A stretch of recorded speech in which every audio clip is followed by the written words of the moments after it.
Welcome to the From a Whisper to a Roar podcast community, a space where we transform the whispers of our heart into a roar of clarity, courage, and self-discovery. I'm Catherine Sipher, writer, poet, and journaling guide, here to help you connect with your inner voice, discover your hero, and reclaim your sense of agency through the transformative power of journaling. Before we begin, if you are looking for more inspiration or want to join a community of like-minded writers, visit www.catherinesipher.com to learn more about my journaling circles and resources that will help you along in your journey. In each episode, we'll experience a breathwork exercise to help ground us into the present moment and to help us connect with our inner voice so that our journaling comes from a more authentic place. In each episode, I will be reading a piece of poetry or prose that I hope will help inspire and awaken new reflections for you. After that, I'll be sharing journaling prompts, inviting you to explore your story, your truth, and your power. This space is more than just a podcast. It is a community, a space for connection, reflection, and self-discovery. So whether you're just starting your journal practice or looking to deepen it, you'll find something here to help nurture your growth and your voice. Be sure to leave comments below and check out my website. But first, grab your journal, take a deep breath, and let's begin.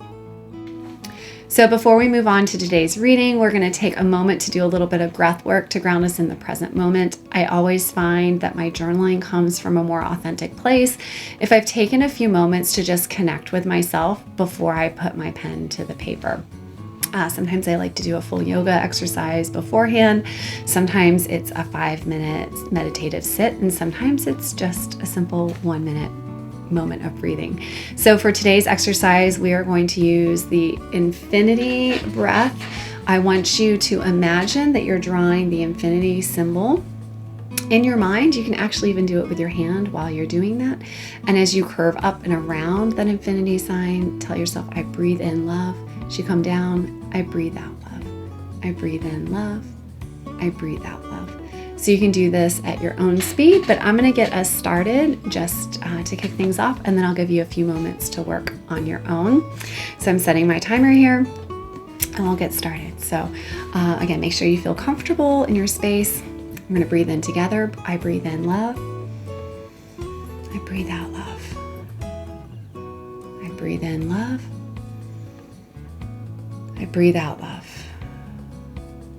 Breathe in love. I breathe out love. Let you go on your own.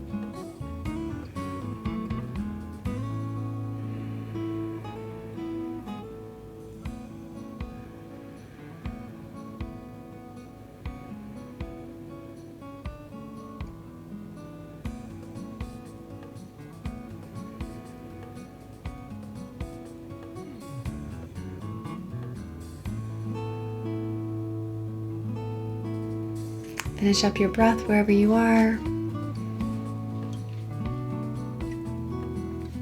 Okay, and we'll get started with today's reading. Today's piece is called Discovering My Patronus, Learning to Embrace My Uniqueness from a Platypus. A month ago, I took a solo trip to San Diego. It was a trip of firsts. My first solo travel experience, my first time in California, and my first time touching the Pacific Ocean. This trip, intended to be a vacation, felt more of like a personal reclamation and expansion project. One of the highlights was visiting the San Diego Wildlife Park, which features an expansive safari animal exhibit, an extensive bonsai garden, and the only platypuses outside Australia. The San Diego platypus is a nocturnal animal, inhabits a dimly lit exhibit designed to look like a cave. I sat by the side of the glass in anticipation as my eyes adjusted to the low lighting. Then it happened. A platypus swam by within inches of my face, just on the other side of the glass. It took my breath away. Platypuses are sleek, otter-like swimmers with front webbed feet that can be curled inward to walk on land, duck-billed as advertised, and smaller than anticipated.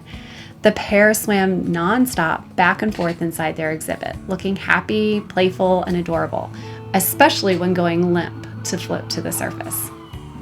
As I sat mesmerized by the unique creature, I noticed my eyes filled with tears. I can't say I've ever cried at a zoo before.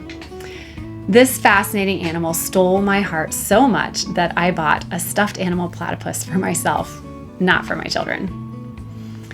For the past few weeks, I've been trying to figure out why seeing the platypus, an egg-laying mammal without nipples or a stomach, brought me so much joy. There was simply something familiar about it that drew me in. The platypus straddles multiple worlds, not fully mammal, bird, or fish, yet its tiny body contains elements of all three. Then I realized that's how I've felt for years. As a multi-passionate person, I never have quite fit into only one label. Perhaps that's why I've always struggled to niche down, studying 2 instruments in college, running 2 businesses now, and currently writing 4 books, all while juggling more hobbies and passions than I can keep up with. This world's love for labels, I found, can be both freeing and exhausting. Labels, while helpful in understanding experiences and personalities, can also create false limitations that inhibit my growth. Though I can wear a multitude of labels, none can fully define me. I wonder if the platypuses feel the same. Probably not. They looked happy and content being who they were made to be. Perhaps that's why I resonated so much with this unique animal. The platypus must be my Patronus, a symbol of thriving in contradiction and uniqueness. Like it, the complexity of my soul's passions, interests, and timeline doesn't fit neatly into clearly defined categories. Labels slide off of me like a wet bar of soap. I need the beauty of the grays, where I define what's right for me and embrace my multi-passionate life. That day at the zoo, I laughed at the impracticality of purchasing myself a stuffed animal platypus. What 44-year-old woman needs such an item? Now I understand why that purchase felt so necessary. Today, that platypus sits on my bed, not just as a whimsical souvenir, but as a daily reminder to live fully in my beautiful uniqueness. Like it, I'm learning to swim freely, unburdened by how others try to understand or define me. I'm leaving the labels of the past in my wake and embracing the fullness of who I am, contradictions and all. So if you would like to journal on this essay, here are your prompts. What animal, real or imagined, resonates with you on a deep level? What qualities or characteristics does it embody that reflect something unique about your own nature, passions, or desires? In what area of your life do you feel the pressure to conform to a single label or category? How might you lean into your own contradictions or multi-passionate nature more fully? Or describe a time when you were unexpectedly moved to tears or felt a powerful, surprising emotion. What was happening in that moment, and what deeper realization or feeling do you think it uncovered for you? Enjoy your writing time. Trust your voice. Embrace the journey, and remember, read, breathe, write, rise. Until next time. And if you enjoyed this episode, video, or podcast, wherever you're catching it, please make sure that you like, follow, leave a 5-star review.